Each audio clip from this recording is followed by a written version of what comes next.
Hi, my name is Zach Parks. I am the head of Christians for Kokesh. I'm here with Steven, and tonight we will be discussing Christians and capitalism. Do they coexist? Do they conflict? What are the thoughts? Steven, what are your opening thoughts on that? My opening thoughts are this. Capitalism, an economic political system in which a country's trade and industry are controlled by private owners for profit rather than by the state. If it were controlled by the state, that would be called socialism. So capitalism is when means of production are owned by private owners, private citizens. Christianity is an Arabic, Abrahamic, I should know that word, an Abrahamic monotheistic religion. So Abraham was the founder of the Israelites. He's the one that God promised the land to. He's the one that the seed of David would come through. So an Abrahamic monotheistic, meaning one God religion, based on the life and teaching of Jesus of Nazareth. Its adherents, known as Christians, believe that Jesus Christ, whose coming as a Messiah was prophesied in the Hebrew Bible called the Old Testament, in Christianity chronicled in the New Testament. It is the world's largest religion with about 2.4 billion followers. So those are two definitions. And to give you an idea of Jesus on money, when he was asked about the gold coin from the Pharisee, that had nothing to do with money. What was going on is the Pharisee was trying to set Jesus up because Pharisees are buttholes. You can quote me on that. Steve McClure says Pharisees are buttholes. And they were trying to get Jesus to commit treason. Because if he was like, hey, don't pay taxes, they would have hung him. So that's not a really good teaching. And then we see that Jesus is kind of against theft. And Jesus is kind of against doing money exchanges in his father's house. Because as we all know, Jesus flipped a few tables and called some people thieves. But that has nothing to do with how you handle your money. That has to do with where you handle your money. Money and cheating them is socialism, not capitalism. Say that again? Stealing people's money and cheating them is socialism, not capitalism. That's what I would have to strongly agree with that. So you have those two things going on, right? And then you've got Paul, who is not Jesus, but he wrote the vast majority of the New Testament. And we believe as Christians that when Paul spoke, and then it was put in the Bible, that he was speaking under the influence of God. And he said something I find very, very important. Whatsoever you do, do so heartily as if you do to the Lord. So when you have a job, work at it hard. I got news for you. If I had the ability to just not work, there's a very good possibility I would not work. But we see value in our labor through the Bible. Like the Bible gives value to my labor. And so does my boss. So I would say that at first glance, we can see that they at least don't butt heads. Yeah. Well, if we look at the foundation of capitalism, of free markets, is private property. The ownership of private property. You own eggs, you own a chicken, and you have a dozen eggs. I have a pair of shirts. And I want the eggs more than I want the shirt. You want the shirt more than you want the eggs. And so we trade. And that's capitalism right there. And scripture, it's very easy to show property rights. While we may not find the phrase property rights in the Bible, we do find thou shalt not steal. In the Ten Commandments, we find thou shalt not steal. Paul talks about robbers and extortionists and thieves, I'm sure. The Bible talks extensively about thieves being a bad thing. Don't move the boundary stone. Or just don't move somebody's property line. That's Old Testament. That's Leviticus. Yeah, that sounds like Old Testament Leviticus law. I'm going to look that up. Yeah, so there were if you, let's say you had a square piece of property, you would have 4 boundary stones, right? 4 corners. And it was such a common practice that people would just come up to the stone and push the stone. And what that did was that moved their boundary line. That moved their property line. You were stealing their land. And God says, don't do that. Don't steal land. Right. Yep. And so that's very clear. Yeah, that's. And so, 18? I'll look it up. And so, to me, the case is very simple. Ethically, morally, Scripture doesn't just allow for the free market; it encourages it. And also, I think it's 1 Timothy 5 that tells us, if anyone does not provide for his relatives, especially his immediate family, he has rejected the faith and is worse than a non-believer. And right there, get a job. Yeah. Provide for your family. That's a biblical case for the free market. I try to avoid the word capitalism.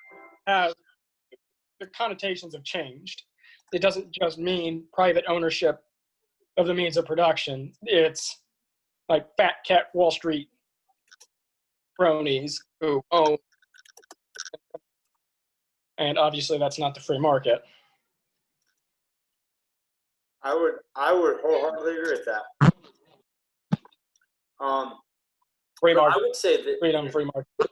the economy, regardless of what economic system you look at, the economy is made up of 2 very important things. Who controls the means of production? So, means of production, if I'm going to have those eggs, then I have to have those chickens, which means that I have to have land, and I have to have corn, and I have to have feed. So, those are means of production. And all of those are fed by other means of production. The other thing is divisional labor. So, in theory, I could probably walk out to a half-acre pasture and farm all my food, and then walk somewhere else and make a house and dig a well, and I could survive. But if I'm the farmer and you're the house builder, and then we find a guy that's the well digger, and we find another guy, what you have is that you have a society, and societies are based on divisional labor. Right. So not everyone does the same thing, but everybody does something. And it goes back to the Bible parable of shall the thumb, no, not the thumb, what is it? Shall the ear say to the foot, why is that not an ear?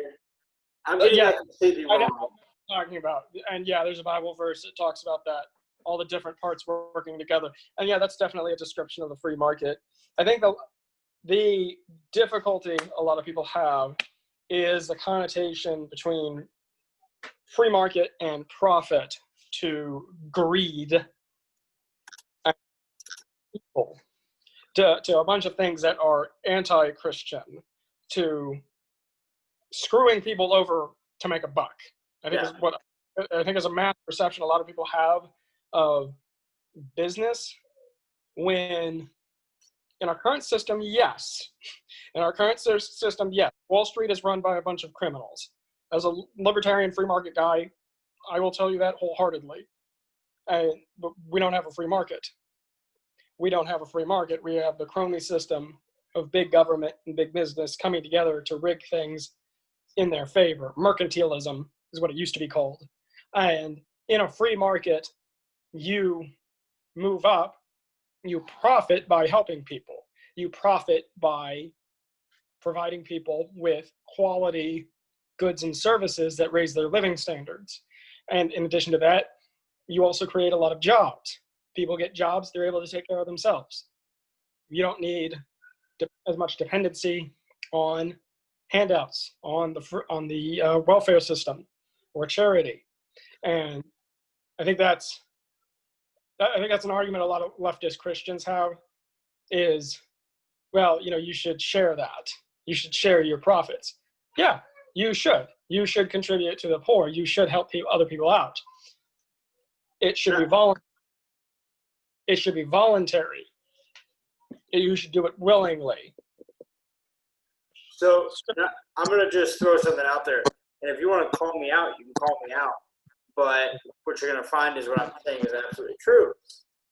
If you were to take a list of the state with the lowest taxes and the state with the highest taxes, and you were to rank those in order, then you were to come over here and put the states that give the most to charity per capita and rank those out to the least, those are the same exact list. Yep, I have no doubt. Very easy to believe. When you taxes, you can say whatever you want about, oh, I think this organization is more important than this organization. But as a Christian, there's some things that I'm staunchly opposed to. So I would much rather give my money to a cause that aligns with my beliefs. And the cool thing is, if you're opposing views, but you still have control of your assets, and you decide, hey, I want to give some money, you can give those to what you believe in. Yeah. Right? Because you control your money. And they give you an idea. If you're in the lowest tax bracket here in Georgia, I can't speak for any other state. I've never collected a paycheck out of any other state. But here in Georgia, the taxes after federal, after state, after all the nooks and crannies, you only get about 65% of what you make. If you just stopped taxing me, right, I would be able to spend more, which funds the economy, and I could give to others, and I could work less, which would allow me to do other things to benefit my community. Yep. Oh yeah. And so this is seriously not a joke. I was in a unit with 197 men. 32 of us were the core. So for 32 guys, you have to have 165 support assets. Why? Because it's the government. Yeah. Because the same person that orders bullets can't order corn. The supply agent, the supply petty officer that orders the ammunition and the guns can only order ammunition and guns. So they have to go get another supply officer or another supply petty officer to order food. Whereas if you let a private corporation do the same job, they're just like, hey, see these two forms? Do it. Do these two forms. That kind of sounds like feather bedding when you intentionally sign up more people for the job than are actually necessary. Well, what it is when it's not your money, you don't care how you spend it. Right. Government. Yeah. So liable. Congressmen and senators are not personally liable. We can't seize their assets to pay off the national debt. And just imagine if we could. Well, think about this. If we were to get all that money and say, hey, there are people that are starving, I could then go and give however much money to a food organization, and if they didn't do their job correctly, I could say, hey guys, one of two things is going to happen next week. I'm going to come in and realize everything's changed, or I'm going to come in and decide not to give you any more money. Right. Because I'm giving them the money, I get to make that decision. But the government just takes my money, so I don't get any say. Right. It was, I'm trying to think of the name. There's a major private charity. I don't want to say the wrong one and accidentally badmouth the wrong person. There was a major charity where it was revealed, like an article or a financial report revealed, that they had spent like $400,000 on artwork. Salvation Army. For their offices, which a lot of people felt was not a good use of the money. And so level of donations fell. significantly. Yeah, it was the Salvation Army. Joe Jorgensen talks about it a good bit. I heard it from Joe Jorgensen. Okay, Salvation Army. Oh, I'm sorry to hear that. This was years ago, though. This was like 1940s or 1950s. So, and because of that, to go back to that point, ever since, because a bunch of their high-end donors said, hey, I want to know what you're doing with my money from this point forward. You can go on the Salvation Army website to this day and look and see how they spend their money. Perfect. You may not agree with it, but you can still see. And to contrast that, and I'm not trying to be goofy here, but I like Reason TV. I like Reason YouTube channel, Reason Magazine, whatever you want to call it. And I've read Reason. Yeah. And Reason has some like hilarious parody rap videos and rock videos and stuff. And there's one, and it's some rapper. I think it's Cardi B. I'm not a rap person. I don't listen to rap. But it's this lady rapper going off. She's like, Uncle Sam, where'd my money go? Where'd my money go, Uncle Sam? I want receipts. I want documentation. And they just like do this parody rap. And I looked it up. Do you know that we spend $70 million a month on a hotel in Kabul? Wow. Do you know that the GSA is a $7 billion organization yearly? Wow. But we don't have control over that. And right. Because we don't get a say, because taxation's theft and the victim doesn't get a say. But say what? You don't have a choice in it. They coerce you into giving that money. And so you have no option, and they have no obligation to spend it wisely. A thief, an armed robber, a bank robber doesn't feel an ethical obligation to spend the bank's money wisely. He just spends it. And a really good example to this right now is private schools. Private school, kids that go to private school their entire career education do vastly better on average than kids that don't. And the reason is, if you as a parent go and complain to a public school, they might be empathetic, but they're not really obligated to do anything. But if you're paying a school, I don't know, what do you assume private school costs? Oh my gosh. I bet it's $20,000 or $30,000 a year per student. I would give it. So let's say you got 3 kids. That's, let's say $50,000. If you walk up to me and say, hey, Steven, you're going to fix your wage, or I'm taking like $50,000, I'm going to start taking notes. Right. And if one of my employees is messing around to the point they're about to cost me $50,000, something's going to change like that. But that doesn't happen in a public school system because they have no incentive. When things go badly in the public school, they get more money. If they have more kids who are struggling, well, hey, we need more money to take care of these struggling kids.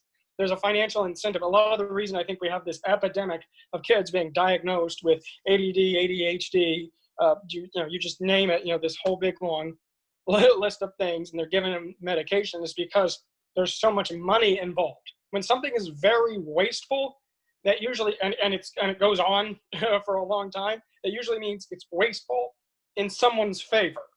Like someone's got a cash cow going. Yeah. And that's a great way to describe our school system when it comes to doing poorly. I think it was Thomas De Lorenzo, the economist, who said, in government, failure is success. So I want to back up. You said something I think was very interesting. They're doing poorly so they get more money. The Bible speaks on that. He that is faithful in the least is, as in currently doing so, faithful in the great. Yes. So if you can't handle $100 correctly, Mm. I can't reasonably suspect you're going to handle $1,000 correctly. And I'm just going to go on a bet. I don't think you can handle $1 billion correctly. Right. And the reason I say that is the government spends $1 billion like I buy a Coke. Right. $1 billion a minute. I don't know what it is. Maybe it's $2 billion. I don't know. I'd have to look it up. But whatever the current crazy spending level is. Well, a couple weeks ago, a couple months ago, at this point, they spent $3.5 trillion or $3.2 trillion? It was 3.2 or 3.5. Yeah. Let's go low. Let's say $3.2 trillion with a signature. Well, Right. Only in government is 3.2 the low end. 3.2 trillion.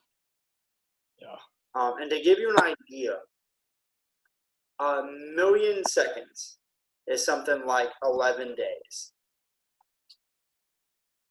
1 billion seconds is something like 32 years. Yeah. I've heard those statistics and those numbers. If you spent $1 a day every day since Jesus was born through today, like that still wouldn't be as much money as, the bailout Congress gave Wall Street in 2008. Well, check this out.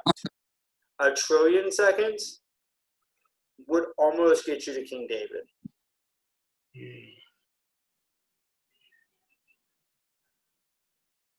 And we are, what, $28 trillion? What's our 20 trillion, I checked. Yeah. It's going to start to it might start accelerating as it goes up, because right now the interest rate, and this is something very important. 26 trillion. I guess I checked a couple days ago. If you're wondering, it's $209,415 per taxpayer. Cannot be paid off. The national debt of the United States. This is something I think needs to be emphasized more. The United States has received a fatal level of debt. A what? Fatal. Yeah. Fatal. That's it. We are past the point of no return. I tell people, have 3 to 6 months savings, life expenses for emergencies. Beyond that, there is no point to having a 401k. There is no point to, I don't even think about Social Security. It's just such a joke. There is no point to saving for college. There is no point unless you're going to have any of that stuff in the next couple of years.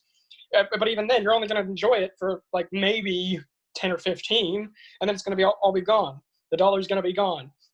The reason the national debt is so dangerous is because our government can only float that number.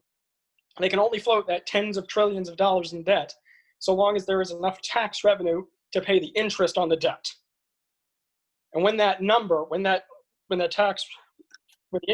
exceed the available tax revenue, that we hit technical default. That's when the dollar goes. That's when all the banks close, and we have total economic mayhem and collapse. The country splits into several smaller countries. There's no federal government, and we have to rebuild like Rome. So I just want to hit on a few things you just said. Jesus does speak on debt. Sorry about that. And he says that debt makes the lender or the borrower a servant to the lender. Yeah. And then he goes on to say in another passage that you can't have two masters. Mm-hmm. But your master is your lender. Yeah. So if you're a Christian, you need to be really careful about debt. I know different people say different things about, well, mortgage is different type of debt, so whatever. But who is the U.S. government a servant to at this point? Exactly. But you had talked about, so that was one thing. The second I want to just hit real quick, General Petraeus in 09, maybe 08, I think 09, back when he was the head of the entire military, when he was the highest ranking individual, went in front of Congress, and they were like, well, we want to know about the terrorists. Tell us about the terrorists. And he goes, well, actually, I'm here to talk to you about our two biggest national security issues. And they said, Al-Qaeda. He's like, actually, no. Our two biggest national security situations right now is childhood obesity. Well, no, debt and childhood obesity. It might have been, no, it was debt and then childhood obesity. Because, check this out, our Special Operations Command is having major issues because they can't find people that aren't fat enough, that aren't too fat to come in. Right? Like, we don't have the ability to have a good Special Operations Command because we're an unhealthy country. And on top of that, practically speaking, what is stopping the Chinese government from saying, hey, we're repossessing all of your aircraft carriers? Exactly. Yeah. And you're hitting the nail on the head. Usually I don't, I try to gently go into this issue because it is huge. I'm not gentle. If you present it all at once, then people shut down, and because it's scary. Because we're definitely headed toward economic collapse. I mean, the plane, both engines are out, it's spinning, the wings are gone. It's just headed toward the dirt. I don't think, however, we're going to get that far. And here's what I mean by that. You see Russia and China engaged in the largest military buildups in the history of the world. That's what we see right now. Times of economic collapse coincide with major wars. And we're headed for the biggest economic collapse in history. Right now we see China building aircraft carriers, building long-range bombers.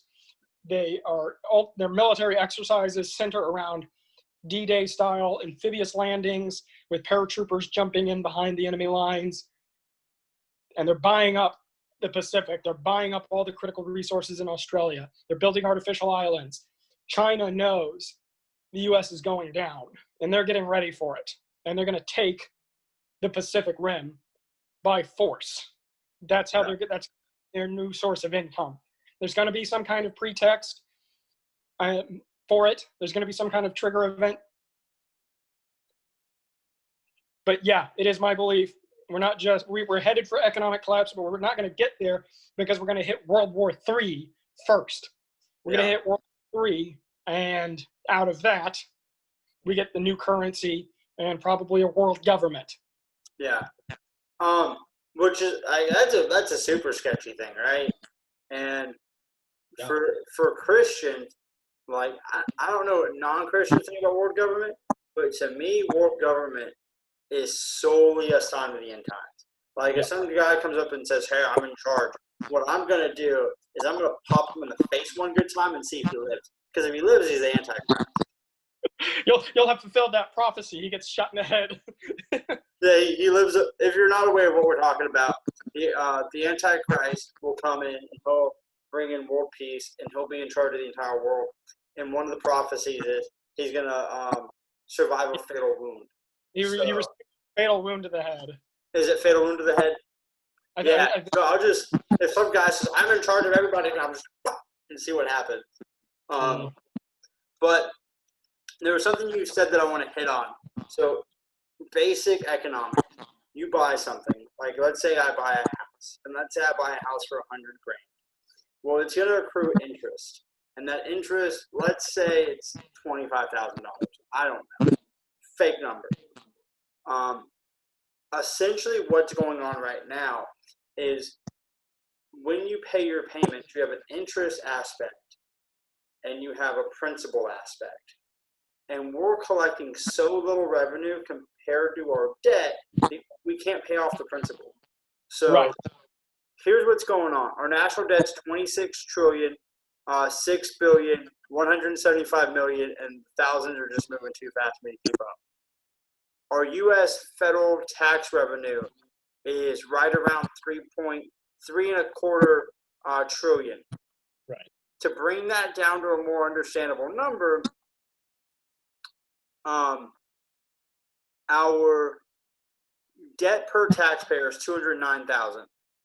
Our revenue per citizen is $9,810.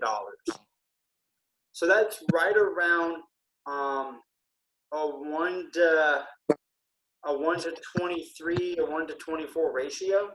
So Right. we're Yeah. pulling about 4% of what we're spending. Right. And there is no way to. There are hypothetical scenarios in which they could move stuff around, but only just. If they cut military spending by 25%, that would make a significant dent. But guess what? They're not going to do that.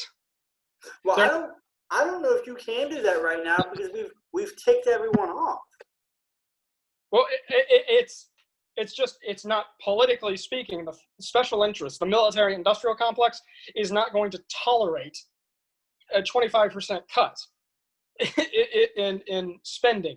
If you try to adjust Social Security, you say all Social Security recipients must take let's just say 15% cut. You're going to have national protests. You're going to have national upheaval. It's going to be overwhelming. For these relatively minor, actually, compared to the whole rest of the government, minor cuts that will cause a voracious, possibly violent reaction. And so cutting spending isn't going to happen. So what's the other alternative? Well, they could raise taxes a little. That's going to be very unpopular as well. And so there's going to be harsh response to that. And also you kill the golden goose doing that. You raise tax revenue that burdens the economy, which slows it down and can actually reduce tax revenue. So that's not really an option. So what's the other option? Well, they can print money. That's about the only thing they can do. That has its limits before you get inflation up too high, which right now it's about 6 to 9%, depending on the industry. It's not 1.5 or 2% like the Bureau of Labor Statistics says. They lie. Real inflation is about 7 or 8% on average. And if you get that up too high, if you get it like in the 70s, you can crush the economy doing that. You can really hurt the banking system doing that. And so the only three things they can do are not going to happen. Yeah. There is a fourth alternative. Okay. And I don't want to contemplate this because it's such a sketchy situation. You kill your lender.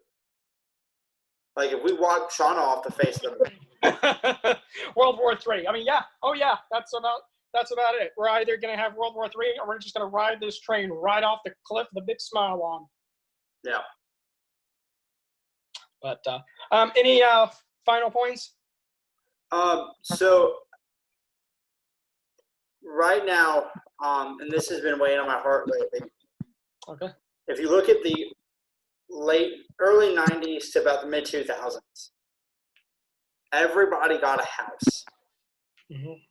Why? Because of socialism. You can say, oh, it wasn't socialism. You know it was because the government took over means of production. The government took over who gets what. And capitalism, you don't always get what you want, but you're typically always given the resources you need to potentially go and get what you want. And people are going to lose as a byproduct. It happens, right? Mm-hmm. If everyone makes a different type of cereal, only a handful are going to last a couple of years, and only a handful are going to last a couple of decades. It's just the way the market is. People change, things come and go, and it is what it is. So people that had no business buying a house in the early 90s got a house because the government forced the lenders to lend the money. Right. And then in 08, 09, somewhere in there, the housing market went. Yep. And then while that was going, everybody my age was told, hey, you want to go to college? here's a big book of people that will give you money. Right. And the reason those people existed to give me money is they were backed by the government. Now, I didn't take any of that money, but a lot of these institutions were using government-given money to give to me to pay. And a lot of people think that should have collapsed. But the election of Trump propped it up a little bit.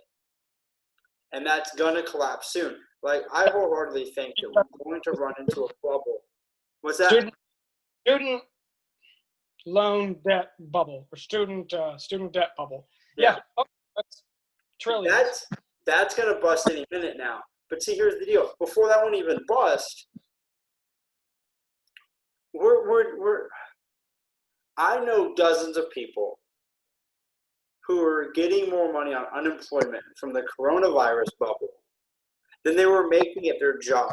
Now, if the government says you can't go to work, I wholeheartedly think that they need to do something.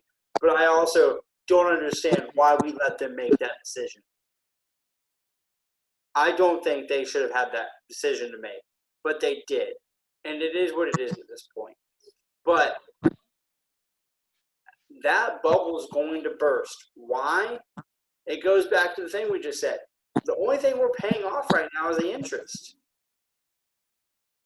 We're not paying off the principal, and that principal steadily I don't even think at this point we're paying off the interest. I think we're paying off part of the interest.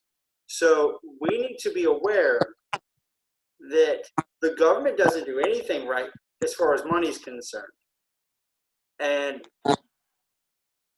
the way you keep universities, the way you keep colleges solvent, the way you prevent that debt bubble is that you have colleges that are effectively preparing people for the workforce, and they finish their degree, they get into the workforce, and they have $50, $100, $200,000 in debt, but they're able to pay that off because of their job. And so that's how you keep that solvent. If the government steps in and starts throwing money around, a whole bunch of people who are not qualified to go to college suddenly are qualified. To use an example, Tom Woods talks about, it'd be like if a basketball team added 2 slots to the roster. 2 people who didn't make the team have now made the team. And so you have, but it's not just, in this case, it's not 2, it's thousands and thousands of students, probably millions of college students who wouldn't have gone to, either wouldn't have gone to college at all or not as much college if they hadn't had that government handout. And they're getting into college, they're not prepared for it. They get into the workforce, they're not prepared for it. They can't pay back their student loans. And they have no idea why they went to college in the first place. They don't know, and they don't know, yeah. But when you get government just throwing out money like that, that's how you end up with all these people taking literally like the history of feminist art. I bet that's a program somewhere. I bet it is. I'm going to look it up. I'll put in the link if it is. But what you don't earn, you don't respect. Like, that's what it comes down to, right? So a real practical example, if I were to buy a car with my money, I'm going to buy a smaller size truck, maybe a bigger size truck where I can find a good deal. And it's going to have good fuel economy. It's going to be dependable. And it's going to get the job done. If I saw Zach's wallet on the ground and then went to go buy a truck, it's going to be lifted, it's going to have lights, it's going to be painted really weird, it's going to have all the doodads, it's going to have all the cameras, it's going to have all the thingamabobbers, like things that you didn't even know you could get on a truck are going to be on that truck because I didn't pay for it. Somebody else did. And quite frankly, I know people who are $100,000+ in debt from school because they don't know what they want to major in, and people are just throwing money at them. They're 27, and they're just going to school and going to school and going to school. And it's like, what are you doing? Digging themselves in a hole. Yep. Like, at this point, if you were to stop and just do what I'm doing, it would take you quite possibly your entire adult life to pay off that debt. Insane. Well, Whereas if you go and like get a regular job, like me and my boss had a quick conversation the other day. He's like, hey, if you can find a place that will teach you how to do this, like if you can find a place to teach you how to use a plasma cutting table, I'll pay for it. And then I'll give you a raise. And I'm like, free college? Like, exactly. That's how it should be. On the job training. yeah. Well, I need to go be with my family. Good conversation. Okay. Everybody, do us all a favor. We're praying for you. We love you. But can you all do us a huge, huge favor? Can you like, subscribe, click the bell, share this, comment on it? We're trying to hit as many views as possible, and we really need y'all to do it. Thank you. Yep. We love you. Have a great one.